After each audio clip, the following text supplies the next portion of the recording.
एक गांव में एक ईमानदार बूढ़ा किसान रहता था। उसकी ईमानदारी की लोग मिसाल दिया करते थे। किसान अपनी ईमानदारी के लिए दूसरी गांव में भी प्रसिद्ध था। उसके पास खेत का एक छोटा सा टुकड़ा था जिसमें वह बुआई करता था और अपने परिवार का खुशी खुशी पालन पोषण करता था। किसान का एक सिपाही मित्र था जो राजा के दरबार में सिपाही का काम करता था। वह सिपाही प्रतिदिन किसान के घर उससे मिलने आता था। वह उसका घनिष्ठ मित्र था।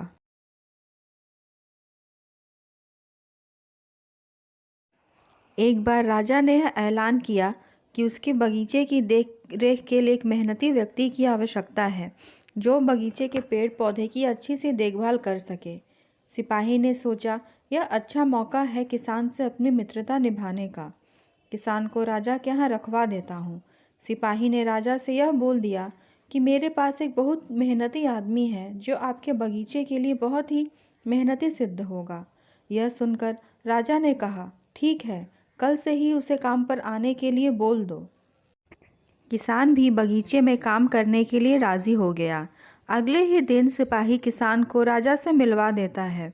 राजा किसान को बगीचे का काम सौंप देता है और कहता है, अगर तुम ईमानदारी से अच्छी तरीके से बगीचे की देखभाल करोगे तो मैं तुम्हें हर महीने 30 सोने की मुद्राएं दूंगा। किसान बहुत खुश हुआ और वह बगीचे की पूरी ईमानदारी और अच्छे से देखभाल करने लगा। कुछ ही दिनों में किसान ने अपने मेहनत से बगीचे को बहुत ही हरा भरा बना दिया। राजा भी किसान के काम से बहुत खुश था। एक दिन अचानक किसान जब ज़मीन की खुदाई कर रहा था, किसान को एक संदूक मिला। किसान ने संदूक खोला तो वह आश्चर्यचकित हो गया। संदूक सोने से भरा हुआ था। किसान एक ईमानदार व्यक्ति था। उसने यह बात सीधे राजा को जाकर बताई। राजा किसान की ईमानदारी से बहुत खुश हुआ। वह किसान के साथ बगीचे में आया और उसने वह जगह देखी जहाँ संदूक पाया गया था। राजा ने कहा, यह हमारे पूर्वजों का खजाना है जिसे हम बहुत दिनों से खोज रहे थे। राजा बहुत खुश हुआ।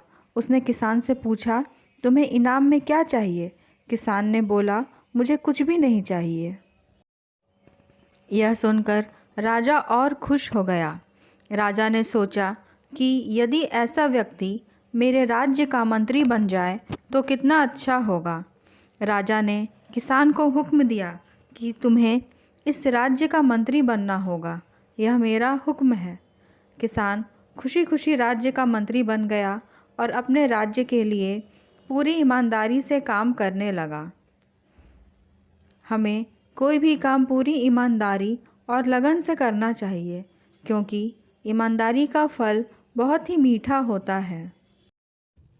इस तरह की शिक्षाप्रद कहानियाँ सुनने के लिए हमारे चैनल को लाइक, सब्सक्राइब और शेयर करना ना भूलें। धन्यवाद।